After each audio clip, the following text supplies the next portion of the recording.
Comenzar hablando acerca de la unidad 4, la medición y sus elementos.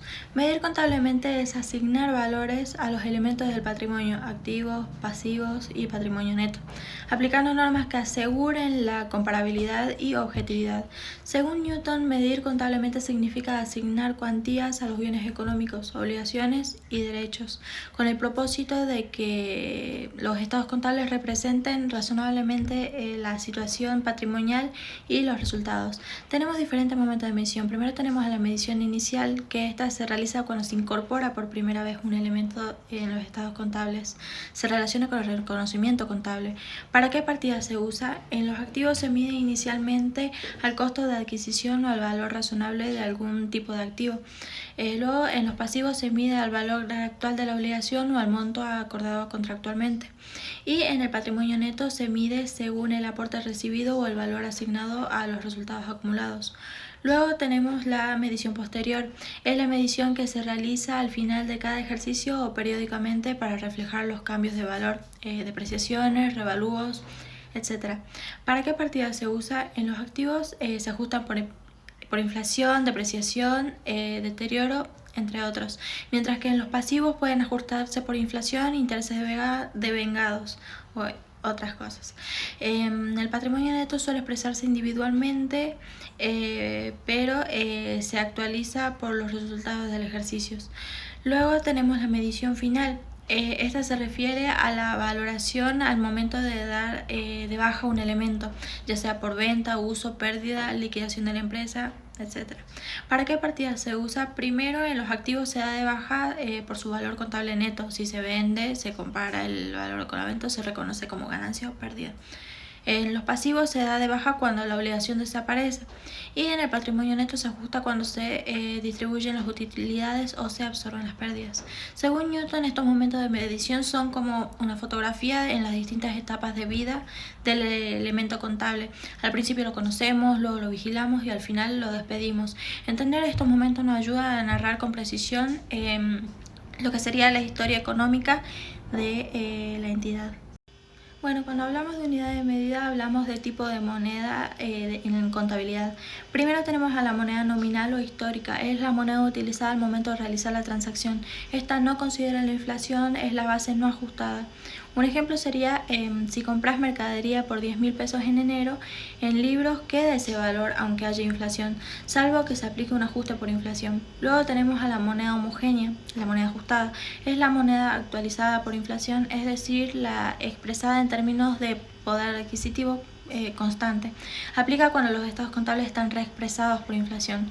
En Argentina se utiliza cuando se dan condiciones del ajuste. Esto sí lo trata la RT59 cuando habla del ajuste por inflación y la expresión en moneda de cierre. Un ejemplo sería una máquina comprada en el 2022 por 100.000 pesos puede reexpresarse a 180.000 pesos en el 2024 para reflejar su valor en moneda homogénea. Luego tenemos la moneda funcional, es la moneda que mejor refleja la economía entorno en el que opera una entidad. Se usa especialmente para las empresas con operaciones en el exterior y que usan otra moneda en su operatoria habitual. Un ejemplo sería una empresa argentina que tenga filial en Uruguay, puede tener como moneda funcional el peso uruguayo, pero debe de convertir los estados a pesos argentinos para de esta manera consolidarlos. La RT59 dice que cuando una entidad opera en entorno económico distinto en el país que presenta sus estados contables, debe identificar su moneda funcional. Esta puede ser distinta a la moneda de presentación. Newton opina que la moneda funcional es relevante y se define para cada entidad emisora por separado como la moneda del entorno económico primario en el que actúa. Sin embargo, señala que las normas contables que requieren el uso de la moneda funcional como moneda de medición deberían estar sustentadas en supuestos sobre las preferencias de los usuarios de los estados financieros, algo que no está tratado en los marcos conceptuales conocidos. Además, critica las normas contables que exigen el uso de la moneda funcional. No han demostrado que esto sea más beneficioso que emplear la moneda local para ciertos usuarios como para los propietarios y acreedores. Luego tenemos el procedimiento para determinar la moneda funcional. Primero debemos de analizar los factores cualitativos y cuantitativos. la moneda que más influye en precios de venta y costos, la moneda que financia las operaciones, la moneda en la que se generan y se conservan los fondos. Luego debemos de definir la moneda funcional. Es aquella que mejor representa la economía en la que opera la entidad. Puede ser el peso argentino, el real, el dólar, el euro, dependiendo del país y el contexto económico de la entidad. Luego tenemos lo que serían la conversión de los estados contables. Si la entidad debe de representar sus estados en una moneda diferente a la funcional, se realiza la conversión siguiendo el siguiente procedimiento. Primero, los activos y pasivos se convierten al tipo de cambio del cierre. Luego tenemos los ingresos y gastos, se convierten en el cambio de fecha de la transacción o un promedio razonable en el periodo. Luego tenemos la diferencia de conversión, se presenta como un componente separado del patrimonio neto. Esto, ¿cómo lo reflejo en los libros? La entidad mantiene en sus libros su moneda funcional. La conversión de la moneda de presentación se hace para preparar los estados contables, no en los libros contables del día a día. Se incluye una nota aclaratoria indicando la moneda funcional que se utiliza, el procedimiento de conversión, el tipo de cambio aplicado, la diferencia de conversión registrada en el patrimonio neto. La RT 16 dice que es la norma marco sobre la presentación de los estados contables. Habla de la moneda como una unidad de medida, su uso homogéneo y los ajustes que deben de aplicarse por inflación o conversión. No entra en detalle operativo.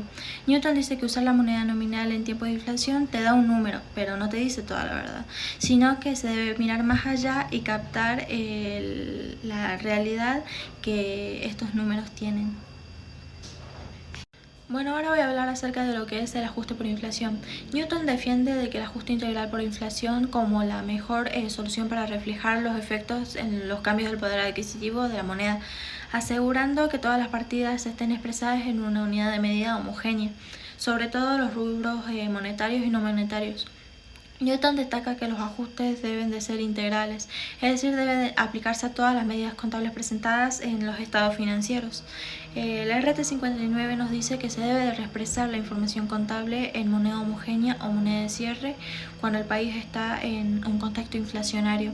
El objetivo es mantener la comparabilidad y reflejar el poder adquisitivo real. El procedimiento de esto paso a paso es primero identificar las partidas, agrupar pasivos, activos, patrimonio neto, ingresos, egresos según su origen o fecha de incorporación. Luego debemos de separar entre las partidas monetarias y no monetarias. Luego se debe determinar el índice de precios. Se utiliza el índice de precio de la FABCE. Luego debemos de aplicar el coeficiente de ajuste. Este coeficiente sería igual al índice del cierre del ejercicio dividido el índice al momento del origen. Luego el importe sería el importe ajustado igual al importe original por el coeficiente. Luego debemos de reexpresar cada componente. Los activos y los pasivos no monetarios se ajustan con el coeficiente, el patrimonio neto no se ajusta, los resultados se ajustan por separado y el RECPAN, que sería el resultado por exposición del cambio del poder adquisitivo de la moneda, surge como diferencia que se presenta por separado. ¿Cómo lo expreso en los libros? Se realiza un asiento contable de reexpresión que ajusta los valores contables. Se reexpresan los saldos finales, no las transacciones individuales. En el libro diario se registra el ajuste de inflación agrupado por rubro y el RECPAN se refleja como una cuenta de resultados. Bueno, ¿qué son los rubros monetarios y los rubros no monetarios? Los rubros monetarios son aquellos expresados en una cantidad fija de dinero que no pierden el poder adquisitivo en moneda contable, pero sí en la realidad económica. No se ajustan por inflación, pero generan RECPAM. En los libros se mantienen nominales, pero se calcula el RECPAM como la diferencia o pérdida o ganancia de poder adquisitivo. Unos ejemplos sería caja y bancos, deudas sin cláusulas de ajuste, créditos sin cláusulas de ajustes. Estos no se ajustan directamente, pero sí generan RECPAM. Un ejemplo sería: en caja de inicio tengo 1.000.000 de pesos, la inflación actual es del 100%, el coeficiente sería del 2. El valor actualizado sería de 2.000.000 de pesos, la caja real al final sigue siendo de 1.000.000 de pesos, pero tenemos una pérdida de RECPAM por 1.000.000 de pesos. Newton dice de que el ajuste por inflación es como usar una regla que se estira con el tiempo. Si no corriges las medidas, vas a pensar que tus activos crecieron o disminuyeron, cuando en realidad la moneda es la que cambió de tamaño. Los rubros no monetarios son aquellos expresados en una cantidad fija de dinero, sino que representan valores económicos variables. Si se ajustan por inflación, no generan RECPAM directo, pero su ajuste puede impactar en el resultado contable. Por ejemplo, los bienes de uso, las mercaderías, inventarios, reservas, inversiones permanentes. Los resultados se ajustan con coeficiente de inflación y se registran los nuevos valores. ¿Cómo identifico yo qué debo ajustar? Realizo una selección de partidas a ajustar. Es el proceso por el cual se identifican los rubros no monetarios que deben ajustarse y a qué cantidad deben ajustarse. Bueno, voy a hablar acerca de la anticuación. Este es un término que se refiere a la antigüedad de la partida, es decir, cuánto tiempo pasó desde su reconocimiento. Cuanto más antigua sea, mayor será el coeficiente de ajuste a aplicar. Un ejemplo sería: un bien de uso comprado en enero se ajusta más que uno comprado en noviembre. ¿Qué es el RECPAM? El RECPAM es el efecto contable que surge cuando los rubros monetarios no se ajustan por inflación, pero se mantienen en libros en moneda nominal. ¿Esto dónde se genera? En los rubros monetarios: caja, bancos, créditos, deudas. No se ajustan directamente, pero pierden poder adquisitivo en la realidad. ¿Cómo se calcula esto? Se calcula comparando el saldo de los rubros monetarios al inicio del periodo con el final, ajustados por el índice de inflación. La diferencia de esto es el RECPAM. Un ejemplo sería: caja el 1 de enero es de 100.000 pesos, la inflación es del 100%, por lo tanto el coeficiente es del 2. El valor ajustado sería 200.000. Caja el 31 de diciembre sigue siendo 100.000 pesos, pero el RECPAM son 100.000 pesos de pérdida. Cada rubro monetario genera RECPAM distinto según su tipo y momento de ingreso. Caja y bancos pierde valor por la inflación, por lo tanto su efecto RECPAM es pérdida. Deuda pierde su valor para el deudor, por lo tanto su efecto es ganancia. Y créditos pierde su valor para el acreedor, por lo tanto es pérdida. ¿Y qué pasa con los activos no monetarios? Estos no generan RECPAM, pero sí tienen componentes financieros explícitos o implícitos. Estos sí pueden generar RECPAM. Los componentes financieros explícitos e implícitos. Los explícitos son los que están identificados y separados en el contrato. Un ejemplo sería: un rodado comprado a crédito con 12 cuotas y un interés del 10%. Implícitos no están detallados en el contrato, pero existe. En ambos casos, la RT59 pide segregarlos del valor del bien y reconocerlos como pasivo financiero, y esto sí genera RECPAM. Bueno, ¿qué es el ajuste integral? Es el ajuste de todas las partidas del patrimonio neto, excepto del resultado del ejercicio, para que el total del patrimonio quede expresado en moneda homogénea. Esto lo que incluye es el capital social, el ajuste del capital, las reservas, resultados acumulados. Se registra como un asiento agrupado el capital ajustado a ajuste integral de capital. ¿Cuáles son los pasos para hacer un ajuste por inflación? Según la RT59, primero debemos de identificar si hay contexto inflacionario. Luego separar los rubros monetarios y no monetarios, determinar índices y fechas de origen. Luego debemos de aplicar coeficientes de ajuste. Importe ajustado es igual al importe original por el índice de cierre. Luego debemos de reexpresar cada rubro no monetario, registrar el ajuste integral del patrimonio y recalcular el RECPAM por diferencia, y registrar todo esto en los libros: asiento de reexpresión, RECPAM como resultado, ajuste integral del patrimonio neto. El ajuste de los rubros no monetarios, su objetivo es reexpresar su valor para que estén en moneda de cierre.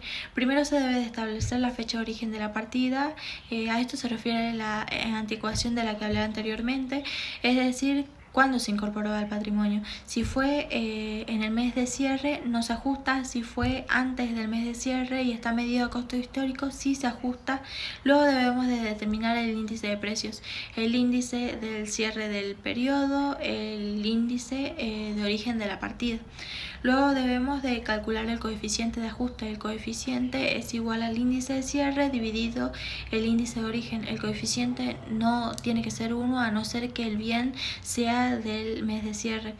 Aplicar el coeficiente al valor original, que sería el importe ajustado, el igual al importe histórico por el coeficiente, y luego determinar la diferencia, que sería ajuste por inflación, es igual al importe ajustado menos el importe original.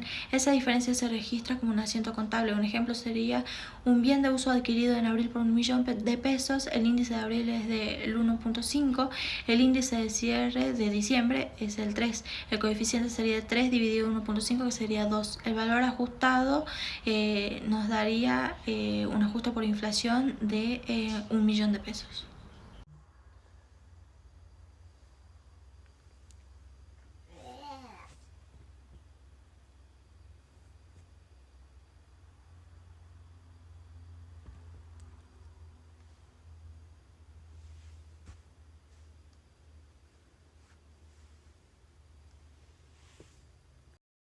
¿Cuáles son las tres formas de calcular el RECPAN? Primero, la primera forma sería el RECPAN individual. Se calcula por cada rubro monetario, muy útil si quieres saber el efecto que tiene en cada cuenta. La forma 2 es el RECPAN total por diferencia. Se calcula como la diferencia entre los saldos ajustados y los saldos nominales. Sería RECPAN es igual a los activos ajustados más el patrimonio neto ajustado menos pasivos monetarios más activos monetarios. La tercera forma sería RECPAN indirecto por resultado. Se forma con la diferencia entre el resultado ajustado y el resultado nominal del ejercicio. En conclusión, el RECPAN es el que te dice cuánta plata ganaste o perdiste por culpa de que la moneda perdió valor, ya sea en cada venta, en cada deuda, en cada capital que no se movió. Los estados contables en diferentes monedas de conversión. Para comenzar voy a hablar de la unidad de medida en la moneda del país. La unidad de medida de reconocimiento de la fecha de registración. Según el RT16, la unidad de medida de la moneda del país en Argentina es el peso. Todos los elementos de los estados contables se expresan en esa moneda. Si se requiere, se aplican ajustes para lograr homogeneidad. El reconocimiento de partida se hace en la moneda del país a la fecha en la que se produce el hecho económico. Trata sobre la presentación de los estados contables e indica que los saldos deben de presentarse de forma comparativa con el ejercicio anterior. La moneda en la que se presenta debe estar indicada claramente. Si se usan monedas diferentes, se debe de explicar en notas.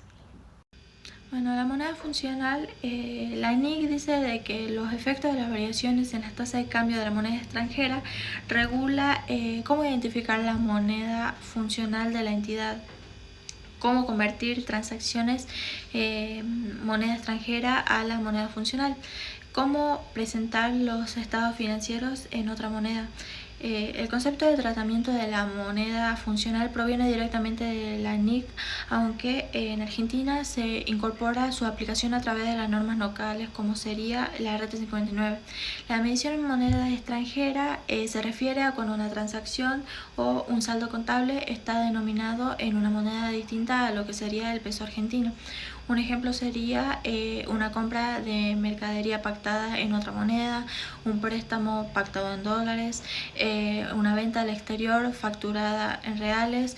En estos casos la contabilidad debe registrarse en pesos argentinos, pero primero se hace la conversión desde la moneda extranjera al tipo de cambio correspondiente. ¿Cómo se mide contablemente en moneda extranjera? Según la RT18 y confirmada por la RT59, primero se reconoce de que la operación en moneda extranjera, luego se convierte a pesos argentinos del tipo de cambio oficial a la fecha. tipo de cambio del vendedor al momento de la operación. Si es el cierre contable, se usa el tipo de cambio de cierre. El registro contable se dice clientes en moneda extranjera a ventas en moneda extranjera. Si al cierre del ejercicio el tipo de cambio cambió, se ajusta el saldo con una ganancia o pérdida por diferencia de cambio. Primero, la medición inicial del elemento cuando una empresa realiza una operación en moneda extranjera, por ejemplo una compra de mercadería en dólares o recibe un préstamo en euros, se debe de medir en valores corrientes o al costo según lo establezca la norma contable aplicable. Esa medición se realiza originalmente en moneda extranjera y luego se la convierte a pesos. Luego la conversión a moneda local.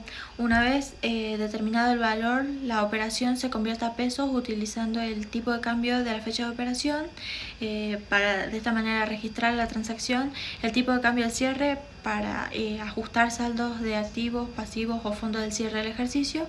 Estos conceptos se aplican a activos, por ejemplo créditos en dólares, pasivos, patrimonio neto, representativos de moneda extranjera, por ejemplo una caja en dólares. Bueno, si la diferencia es positiva, por ejemplo, por una cuenta a cobrar, sería una ganancia por diferencia de cambio.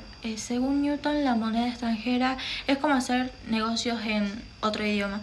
Primero lo traducís lo que te dicen, que sería el tiempo de cambio del día, pero cuando termina el año miras cuánto cambió el idioma y lo ajustas a tu cuenta.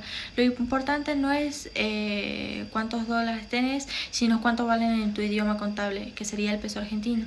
Las transacciones en monedas distintas a la medición deben de ser convertidas utilizando los tipos de cambios adecuados. Se reconocen ganancias o pérdidas por diferencia de cambio o por convertir estas transacciones.